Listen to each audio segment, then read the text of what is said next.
Channel के सभी updates पाने के लिए सब्सक्राइब करें और प्रेस करें बेल आइकन।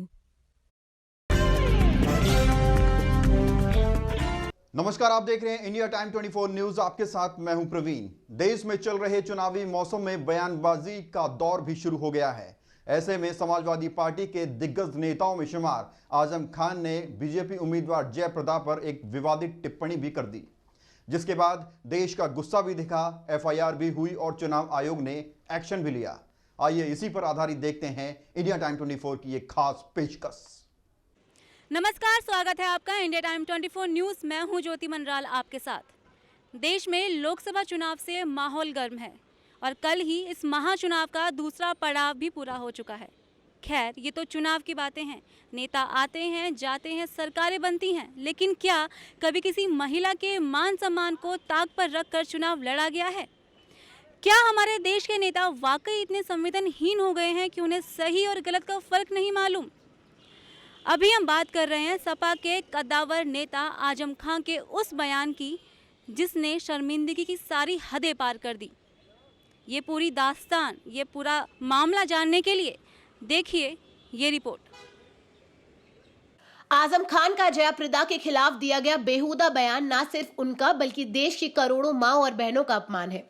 ये ट्वीट किया है भाजपा अध्यक्ष अमित शाह ने, जो उनके उस आपत्तिजनक टिप्पणी का जवाब है जो उन्होंने जनसभा को संबोधित करते हुए किया था। सपा के नेता आजम खान ने भारतीय जनता पार्टी की महिला प्रत्याशी जयाप्रदा पर जो एकदम घिनौनी टिप्पणी की, मातृशक्ति का अपमान। जयाप्रदा पर टिप्पणी कोई जयाप्रदा जी पर टिप्पणी नहीं है, ये देश की करोड़ों करोड़ों महिलाओं पर टिप्पणी।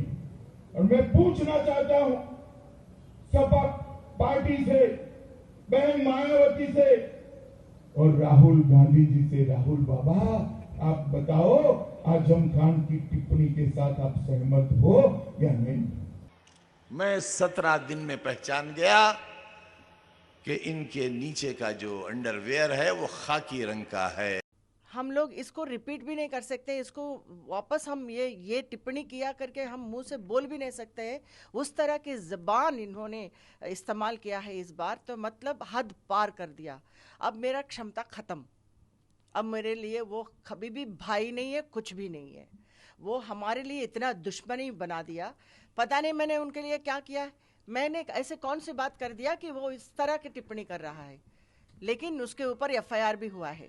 तो इसका मतलब यह है कि यह जनता तक पहुंचा है और इसको छोड़ेंगे नहीं। अब आपको बता दें कि चुनाव तो पहले भी होते थे। जनता प्रतिनिधि के रूप में एक ऐसा नेता चुनती थी जिसका उद्देश्य देश हित के साथ समाज में समानता को बढ़ावा देना हो। लेकिन शायद अब चुनाव बस वोट बैंक की राजनीति मात्र रह गए हैं। ये हम नहीं कहते, कहने पर मजबूर किया है यूपी सपा के वरिष्ठ नेता आजम खान के उस बयान ने, जिसने निष्पक्ष लोकतंत्र पर से विश्वास उठा दिया है।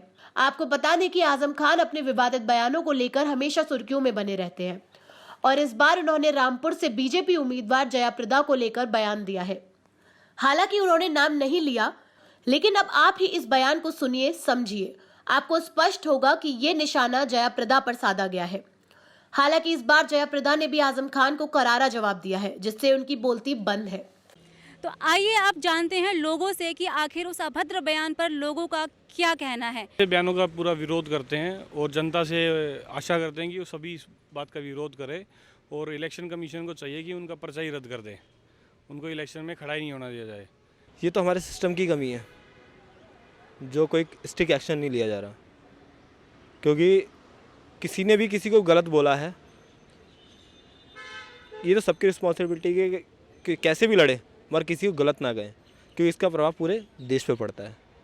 ये सिर्फ पार्टी की कमजोरी और कुछ साँठ-गाँठ की बातें हैं। हो सकता है वहाँ के कानून व्यवस्था और ये पार्टी मिली जुली हो, या उस पर उनके पार्टी के प्रेशर की वजह से कोई ये पुलिस या चुनाव आयोग कोई कार्रवाई नहीं कर रही हो, इसलिए ऐसा हो सकता है। हो सकता है चुनाव के बाद कुछ कार्रवाई हो, लेकिन होनी तो चाहिए। हम महिलाओं को आगे बढ़ना चाहिए, सबको बोलना चाहिए कि महिलाओं के लिए ऐसा नहीं बोलें, ऐसा बोलें तो उनको सीट ही नहीं मिलनी चाहिए।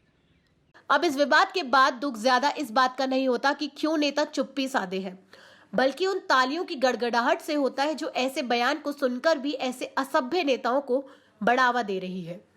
अब इस विवाद के बाद भले ही महिला आयोग ने आजम खान के खिलाफ कड़े कदम उठाए हो, चुनाव प्रचार भी कुछ समय के लिए बैन किया हो, लेकिन क्या इतना काफी है?